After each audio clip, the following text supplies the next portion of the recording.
पिछली वीडियो में हमने देखा कि इंटरफेस के एस फेज में डीएनए रेप्लिकेट करता है और फिर माइटोटिक फेज के कैरियोकाइनेसिस में न्यूक्लियर डिवीजन होता है। मतलब कि एक न्यूक्लियस का डिवीजन होकर दो डॉटर न्यूक्लियाई बनते हैं। अब इस वीडियो में हम देखेंगे कि इस सेल में साइटोकाइनेसिस कैसे होता है।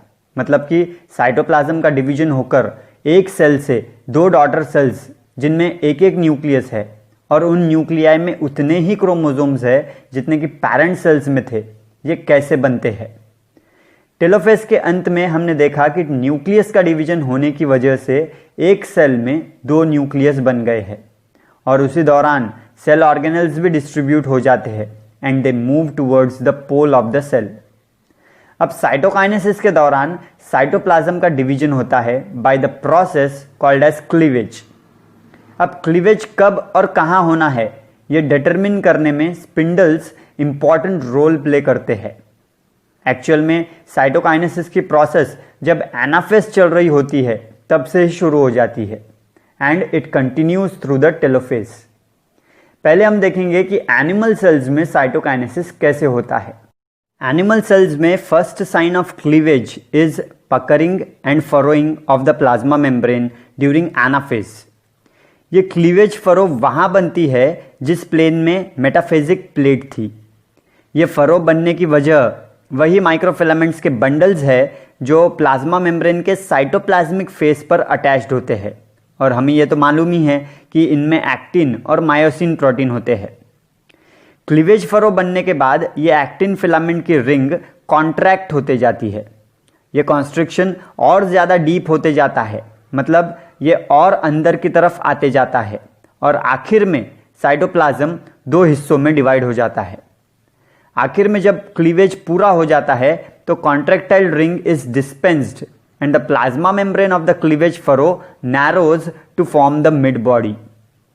और ये मिड बॉडी उन दो डॉटर सेल्स के बीच में एक बॉर्डर की तरह काम करेगी। The mid body contains the remains of the two sets of polar microtubules which are packed tightly together with a dense matrix material. Exam में जनरली इस टॉपिक पर सवाल यह रहता है कि एनिमल सेल्स में साइटोकाइनेसिस कैसे होता है, तो इसका जवाब होगा क्लीवेज फरो बनने की वजह से। और दूसरा सवाल होता है कि क्लीवेज फरो की प्रोग्रेस या फिर ग्रोथ कैसी होती है, तो क्लीवेज फरो ग्रोज सेंट्रीपेटली, मतलब बाहर से अंदर की तरफ। अब हमें देखना है कि प्लांट सेल्स में साइटोकाइनेसिस कैसे होता है।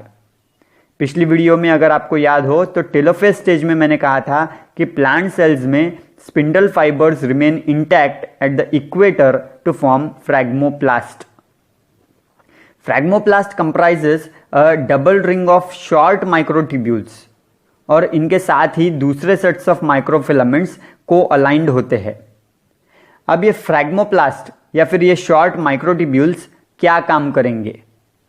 अगर आपने मेरा वीडियो ऑन गोल्गी बॉडीज ध्यान से देखा होगा तो उनके फंक्शंस में मैंने कहा था कि Golgi bodies are involved in the formation of cell wall और मैंने कहा था कि साइटोकाइनेसिस के दौरान प्लांट सेल्स में गोल्गी बॉडीज सेल प्लेट बनाने में मदद करते हैं। Cell plate is a simple precursor of the cell wall which represents the middle lamella between the walls of the two adjacent cells. तो आइए देखते हैं कि यह होता कैसे है। गोल्गी डिराइव्ड वेसिकल्स जिनमें पेक्टिन होता है, they are guided inward along these oriented microtubules until they reach the fragmoplast where they fuse with one another to form cell plate.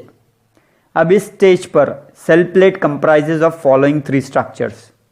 पहला मिडल लैमेला, दूसरा प्राइमरी वॉल और तीसरा plasma membrane lining the cytoplasm of each daughter cell. अब ये माइक्रोट्यूब्यूलर ring बाहर की तरफ grow करती है, मतलब इट ग्रोज सेंट्रीफ्यूगली, मतलब कि आउटवर्ड, और गोल्गी वेसिकल्स कंटिन्यू करते हैं to add the precursor to the growing cell plate. ये सेल प्लेट ग्रो होते होते मदर सेल वॉल को जाकर फ्यूज हो जाती है और अल्टीमेटली दो डॉटर सेल्स बन जाते हैं। तो साइटोकाइनेसिस इन प्लांट सेल, इस टॉपिक पर आपको दो बातें ध्यान में रखनी होगी।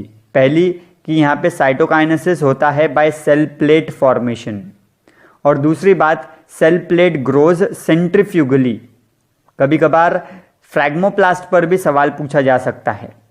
अब कुछ ऑर्गेनिजम्स या सेल्स ऐसे भी होते हैं जिनमें कैरियोकाइनेसिस के बाद साइटोकाइनेसिस नहीं होता है और इस वजह से एक सेल में एक से ज़्यादा न्यूक्लियस रहते हैं या फिर पॉलीन्यूक्लिएटेड, जिसे मल्टीन्यूक्लिएटेड सेल कहते हैं, वो बन जाते हैं and that leads to the formation of syncytium. Such condition can be seen in the liquid endosperm in coconut.